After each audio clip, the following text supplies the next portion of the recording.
नमस्कार। आप लोगों का स्वागत है हमारे YouTube चैनल सूरज एजुकेशन हब में। आज हम लोग बात करने वाले हैं, हम लोगों का संस्कृत व्याकरण चल रहा है, तो आज है अकारांत पुल्लिंग शब्दसूत्र पढ़ने के लिए। तो उससे पहले मैं कुछ कहना चाहता हूँ, सफलता का कोई शॉर्टकट नहीं होता। मतलब हम चाहते हैं शॉर्टकट मार्ग से हम कुछ प्राप्त कर ले, तो शॉर्टकट कुछ भी नहीं होता। इसके लिए आपको मेहनत करनी पड़ती है, वो भी पूरी लगन और अपनी मेहनत से ही कुछ प्राप्त किया जा सकता है। कोई शॉर्टकट नहीं होता है। अगर आप लंबे समय तक टिकना चाहते हैं किसी भी फील्ड में या किसी भी क्षेत्र में, चाहे आपका कोई भी फील्ड हो, तो उसमें आपको लंबे समय टिकने के लिए लंबा अभ्यास करना ही पड़ेगा। तो इसके लिए कोई शॉर्टकट नहीं है। आपको जहाँ मतलब परेशानी हो, अभी हम संस्कृत व्याकरण पढ़ाना मतलब शुरू किए हैं। इसका लगभग 2 भाग या 3 भाग हो चुका है। आज ये तीसरा या चौथा वीडियो है। हमारे YouTube चैनल पर आपको सभी वीडियो मिलेंगे। तो लंबे रेस का घोड़ा बनना है तो लंबे समय के लिए टिकना पड़ेगा और मेहनत भी उतना ही करना पड़ेगा, कोई शॉर्टकट नहीं। तो चलिए आज शुरू करते हैं।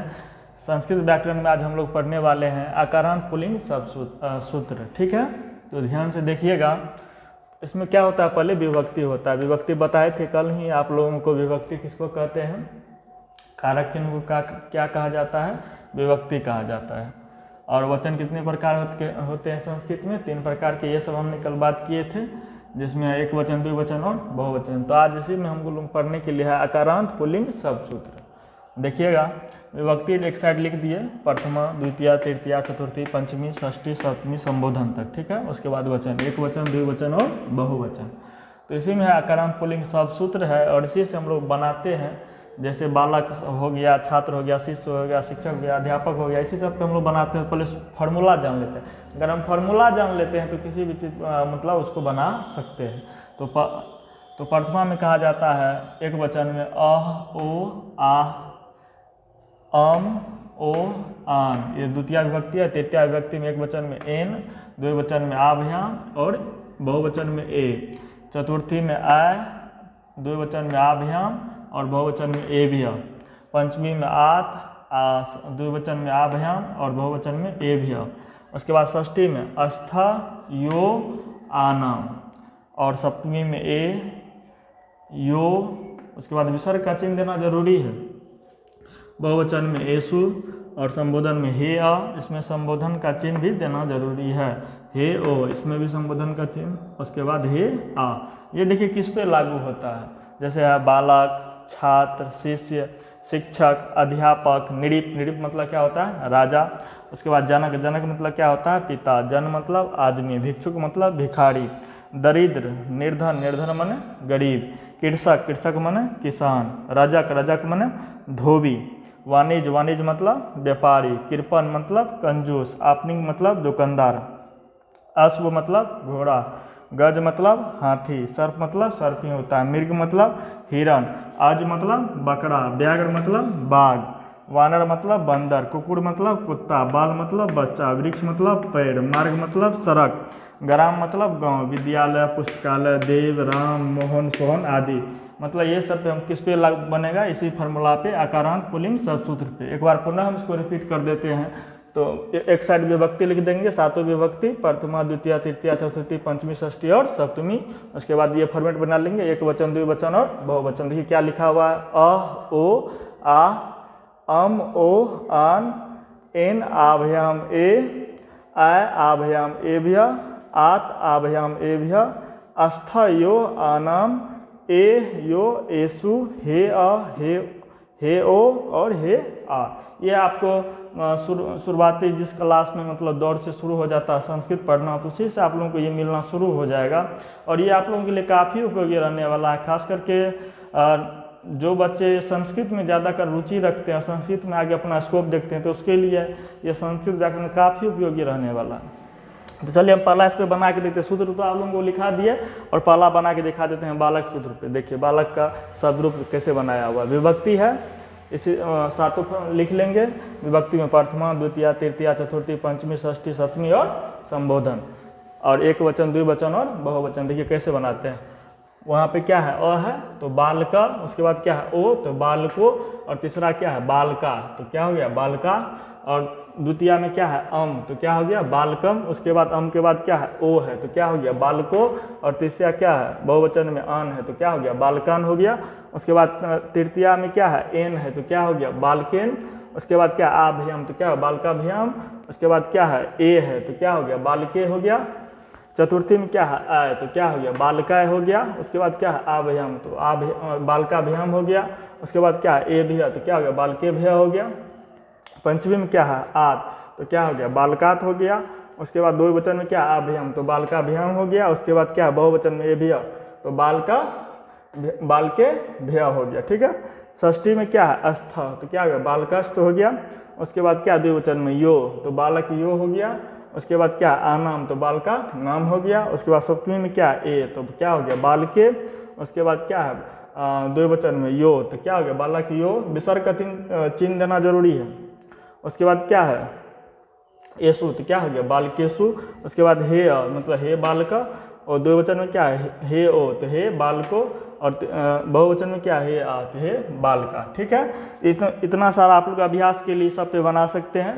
जैसे बालक पे हम बना दिए तो आप लोग अभ्यास के लिए छात्र शिष्य शिक्षक अध्यापक नृप जनक जन भिक्षुक दरिद्र निर्धन कृषक रजक इस सब पे अपना प्रैक्टिस कर सकते हैं। अगर एक बार प्रैक्टिस कर लीजिएगा तो कभी भूलिएगा नहीं।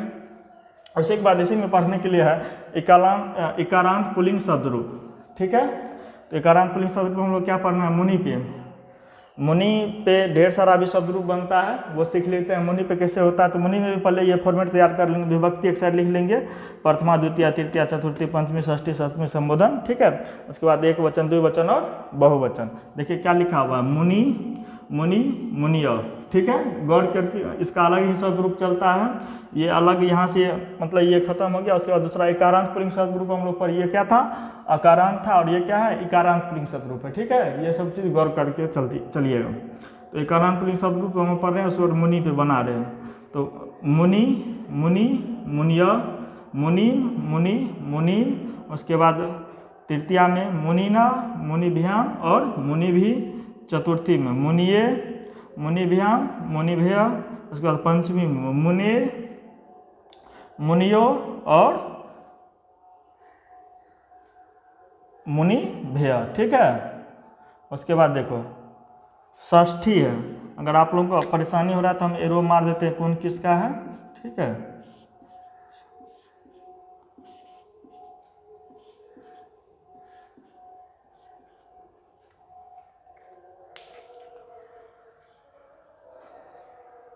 मुनि मुनिम मुनिना और मुनिय हो गया। उसके पंचमी में देखिए क्या है मुनि मुनि भैयाम मुनि भैया। षष्ठी में देखिए मुने मुनियो मुनिना। सप्तमी में देखिए मुनो मुनियो मुनिसु। उसके बाद सब संबोधन में हे मुनि और हे मुनिया। और देखिए किस पे शब्दरूप चलेगा, ध्यान करने वाला बात है कवि पे, हरि पे, ऋषि पे, गिरी पे। गिरी मतलब क्या होता है पहाड़ होता है। रवि मतलब क्या होता है सूर्य होता है। कपि मतलब क्या होता है बंदर होता है। और भूपति मतलब राजा होता है। पुनः रिपीट कर देते हैं। देखिए ये इकारांत पुल्लिंग शब्दरूप है, और इकारांत शब्द हम लोग मुनि पे सीख रहे हैं, और मुनि पे ढेर सारा शब्दरूप चलता है। तो किस पे चलता है वो नीचे में लिखा हुआ है, पहले इसको समझ लेते हैं। क्या लिखा हुआ है एक वचन में मुनि मुनि मुनिया, द्विवचन में मुनि मुनि मुनिन, तृतीया में मुनिना मुनिभ्याम मुनिभि, चतुर्थी में मुनिये मुनिभ्याम मुनिभ्या, और पंचमी में मुने मुनिभ्याम मुनिभ्या, षष्ठी में मुने मुनियो मुनिनाम, और सप्तमी में मुनो मुनियो मुनिसु। उसके बाद संबोधन में हे मुनि और हे मुनिया। और इसके प्रैक्टिस के लिए आप इस पे बना सकते हैं कवि पे, हरि ऋषि, गिरी मतलब पहाड़, रवि मतलब सूर्य, कपि मतलब बंदर, और भूपति मतलब राजा। ये परीक्षा मतलब प्रतियोगिता परीक्षा में भी पूछता है। जैसे आप लोग सीटेट का तैयारी कीजिएगा, अगर उसमें ऑप्शनल में अगर रखिएगा जो भाषा संबंधित हिंदी रखने के लिए होता है, संस्कृत रखने के लिए, तो उसके लिए भी ये काफ़ी उपयोगी है जो सीटेट वगैरह का तैयारी करते हैं। और खास करके इधर जो संस्कृत में जिसका स्कोप है उसके लिए तो बेहद उपयोगी रहने वाला है। और आगे देखिए क्या सब है पढ़ने के लिए, देखते हैं हम लोग आगे।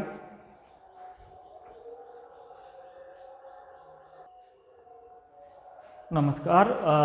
उसके बाद मतलब ये है पढ़ने के लिए उकारांत पुल्लिंग शब्दरूप, और उसमें हमको क्या है साधु, ठीक है। तो इसमें भी पहले फॉर्मेट बना लेंगे, विभक्ति सब लिख लेंगे संबोधन तक, उसके बाद एक वचन, द्विवचन और बहुवचन।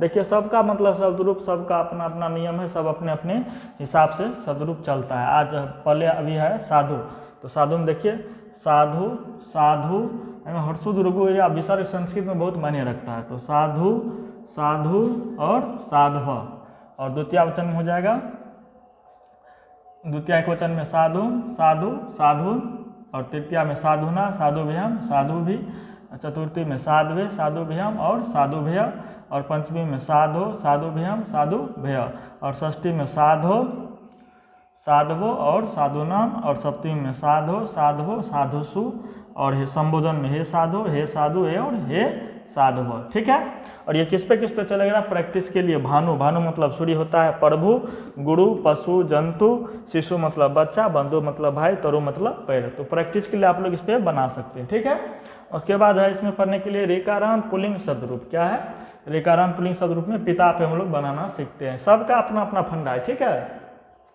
तो पिता आप देखिए पहले इसी तरह सब फॉर्मेट लिख लेंगे, प्रथमा विभक्ति, प्रथमा, द्वितीय, तृतीय, चतुर्थी, पंचमी, षष्ठी, सप्तमी और संबोधन। उसके बाद एक वचन, द्विवचन और बहुवचन। ठीक है, तो प्रथमा में क्या लिखेंगे, पिता, पितरो, पितरा, उसके बाद पितरम, पितरो, पितरी, तृतीया में पितरा, पितृभ्याम, पितृभि, चतुर्थी में पितरे, पितराभ्याम, पितृभ्य, पंचमी में पितो, पितृभ्याम, पितृभ्य, षष्ठी में पितु, पितरो, पितृनाम, और सप्तमी में पितरी, पितरो, पितरीसु, संबोधन में हे पिता, हे पितरो और हे पितरा। सब पे क्या करेंगे, संबोधन का चिन्ह देना नहीं भूलेंगे। ठीक है, और ये किस पे चलता है, तो भातृ, भातृ मतलब क्या होता है भाई, जमातृ, जमातृ मतलब क्या होता है दामाद, नेत्री मतलब आंख, और दांतरी मतलब दांत। तो ये किस पे चलता है, भातृ पे, जमातृ पे, नेत्री पे और दातरी पे। उसके बाद हम लोग को इकारांत पुल्लिंग शब्दरूप पढ़ने के लिए क्या है, इकारांत पुल्लिंग शब्दरूप। देखिए पहले पे क्या पढ़े थे, अकारांत, उसके बाद आया उकारांत, उकारांत के बाद ऋकारांत, और ऋकारांत के बाद इकारांत। ठीक है, तो इकारांत पुल्लिंग शब्दरूप पति पे है, इसमें पहले क्या कर लेंगे, विभक्ति लिख लेंगे, प्रथमा, द्वितीय, तृतीय, चतुर्थी, पंचमी, षष्ठी, सप्तमी और संबोधन। एक वचन, द्विवचन और बहुवचन। तो पति पे है तो पति, पति, पतिया, द्वितीय में पतिम, पति, पतिन, तृतीया में पतिया, पतिभ्याम, पतिभि, चतुर्थी में पतिये, पतिभ्याम, पतिभ्य, पंचमी में पतियु, पतिभ्याम, पतिभ्य, षष्ठी में पतियु, पतियो, पतिनाम, सप्तमी में पतियो, पतियो, पतिसु, और संबोधन में हे पते, हे पति और हे पतिया। तो ऐसे शब्दरूप चलता है। ठीक है, पुनः रिपीट कर देते हैं। ये क्या है, उकारांत पुल्लिंग शब्दरूप, और साधु पे हम लोग बनाए हैं। और साधु किस पे चलता है, तो साधु पे भानु पे चलता है, भानु मन सूर्य होता है, प्रभु, गुरु, पशु, जंतु, शिशु, बंधु और तरु। और एक साइड क्या विभक्ति जब लिख लेते हैं सातों, प्रथमा, द्वितीय, तृतीय, चतुर्थी, पंचमी, षष्ठी, सप्तमी और संबोधन, और इस साइड एक वचन, द्विवचन और बहुवचन। तो साधु पे क्या चलता है, साधु, साधु, साधव, साधुम, साधु, साधुन, साधुना, साधुभ्याम, साधुभि, साधवे, साधुभ्याम, साधुभय, उसके बाद साधो, साधुभ्याम, साधुभया, साधो, साधवो, साधुनाम, उसके बाद साधो, साधवो, साधुसु, और हे साधो, हे साधु और हे साधवा। देखिए ये एजुकेशन वीडियो है तो वीडियो लंबा बनेगा ही, क्योंकि ये कोई मतलब कॉमेडी या फनी वीडियो तो है नहीं जो 5-10 मिनट का जाके ख़त्म हो जाएगा। तो एजुकेशन वाला वीडियो लंबा बनता ही, आप लोग हमारे वीडियो में बने रहिए। और भी है पुल्लिंग शब्दरूप पढ़ने के लिए।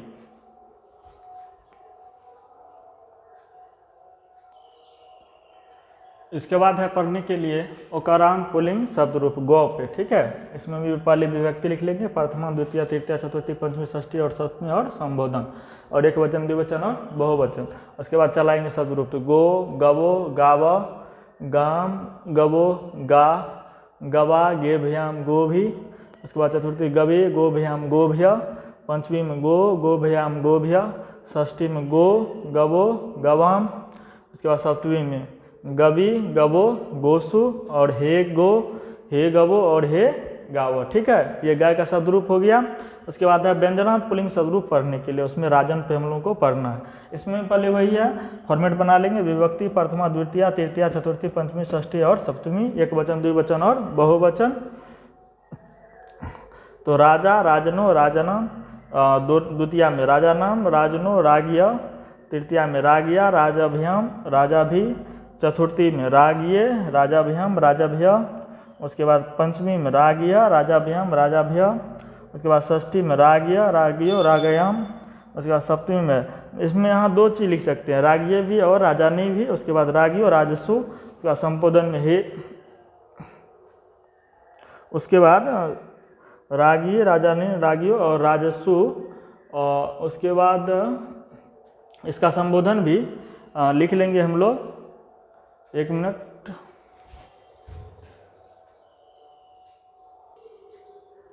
तो उसके बाद सप्तमी तक हम लोग रागी, राजानी, रागी और राजसु, और संबोधन में हे राजन, हे राजनो और हे राजनो, ठीक है। उसके बाद हम लोग है व्यंजनार्थ पुल्लिंग शब्द पढ़ने के लिए, जिसमें हम विध्वस पे, ये थोड़ा टफ है, टफ नहीं बना सकते हैं। विभक्ति देखिए, प्रथमा, द्वितीय, तृतीया, चतुर्थी, पंचमी, षष्ठी, सप्तमी और संबोधन, और इसमें एक वचन, द्विवचन और बहुवचन लिख लेना। और व्यंजनार्थ पुल्लिंग शब्द रूप में क्या है, विध्वस।